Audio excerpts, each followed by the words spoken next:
Et je suis maman Élie de l'Assemblée des élus en Jésus-Christ.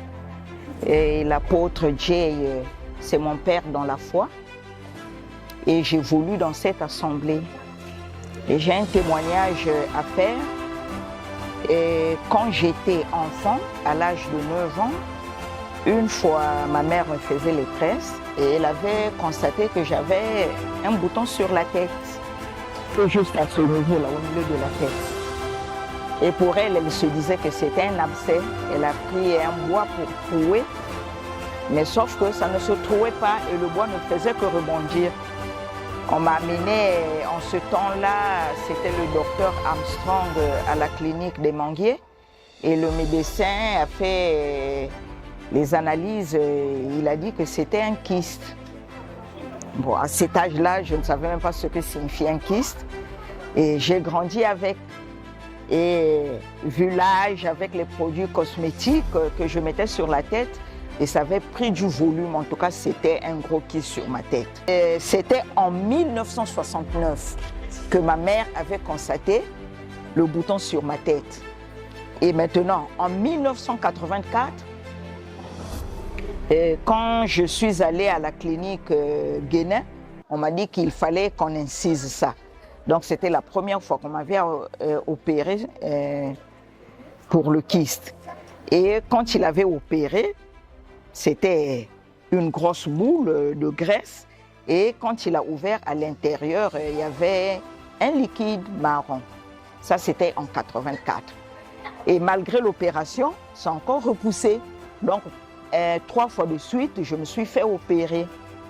Et je me souviens, une fois, le kyste lui-même, ça, il s'était trouvé parce que je priais. Et quand je priais, en se temps dans l'ignorance, j'invoquais le feu dans l'ignorance, le kyste s'est ouvert et il y a la graisse qui sortait. Après, il fallait encore opérer. Donc, 4 fois de suite, je me suis fait opérer. Et la 4e fois, quand on m'a opéré, cette fois-ci, le chirurgien m'a dit, je le ferai chez toi à la maison. J'ai dit, une opération sur la tête, et cette fois-ci, je ferai une anesthésie locale, pas totale. Et il est venu à la maison, il a opéré. Et chose étonnante, du kyste, c'était maintenant en forme de myome, parce qu'il y avait maintenant beaucoup des œufs.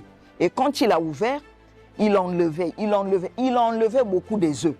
Et il a dit, mais si tout ça ne s'enlève pas, ça va encore repousser. Ça, c'était en 2011. 2011, il a enlevé, en tout cas 2011, cette fois-ci, j'avais dit que cette fois-ci, c'était la bonne. En tout cas, quand tu touches ma tête, il n'y avait plus de bosse, il n'y avait plus rien. Mais en 2015, ça a repris. Jusqu'en 2023. Donc, mais maintenant, le kyste là, ce qui était étrange, quand tu pries, ça faisait encore plus mal. Quand tu pries, ça s'enfle encore. Et c'était ça. Alors donc pour moi, j'étais désespérée. Parce que même la couleur de ma peau avait déjà changé, la peau de la tête, c'était devenu maintenant rouge. Et même quand je grandissais, j'avais beaucoup de cheveux. Et là même, je commençais déjà à perdre des cheveux. Mais maintenant, une fois, quand j'étais à l'hôpital à Cissé, là c'était lors de ma 3e opération, entre eux les médecins, ils se sont disputés. Certains disaient, comme ça fait mal, là, c'est une tumeur. D'autres, oh, on doit opérer, c'est rien. Maintenant, l'autre médecin a dit, maman, va et reviens demain. Parce que là, si on t'opère, ça sera maintenant un cancer. Mais je rends d'abord grâce à Dieu, malgré ce que les médecins avaient dit, je n'ai pas souffert du cancer. Malgré ce que le kyste présentait, les douleurs, tout et tout, en tout cas, Dieu m'a épargné du cancer. Mais maintenant, mon témoignage, c'est quoi? Une fois, j'avais vu l'homme de Dieu, j'ai dit à papa, il m'a demandé qu'est-ce qu'il est, maman Élie. Je lui ai dit, j'ai un kyste sur la tête et ce kyste-là a fait beaucoup d'années sur ma tête. Il m'a dit, on va prier. Il a prié pour moi. Et ce jour-là, je vous dis, frère, j'ai senti une puissance pénétrer mon corps. Chose que je ne ressens jamais. Et pour moi, je me suis dit, en arrivant à la maison, que le kyste va disparaître. Et j'arrive à la maison, je touche la tête, le kyste était toujours là. Mais dernièrement, papa nous a enseigné sur la foi, la puissance de la foi. En tout cas, moi, j'ai saisi cette opportunité. J'ai dit ce kyste, j'ai prié, on a opéré. Il n'est pas parti cette fois-ci, je crois. Et ce jour-là, quand papa a fini de prêcher, il a commencé à prier pour les malades. Il a dit, toi qui as un kyste, touche ton kyste maintenant. Ah, moi, je dis cette fois-ci, Seigneur, ce kyste ne va plus repartir à la maison. Moi, je crois que cette fois-ci, j'ai touché au kyste.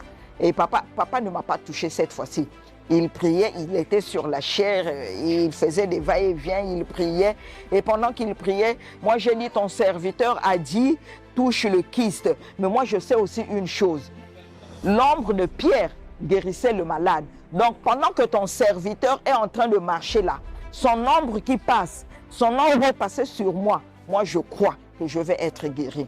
Je suis arrivée à la maison, j'avais même oublié que j'avais fait une prière pour le kyste.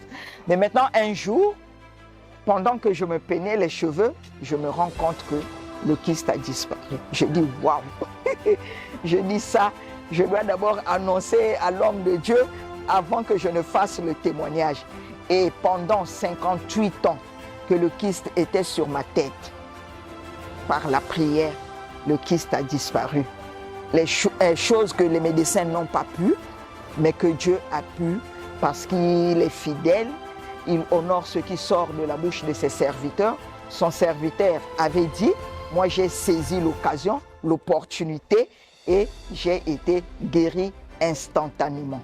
Voilà pourquoi je viens rendre gloire à Dieu et demander aux autres aussi, avec la foi, rien n'est impossible.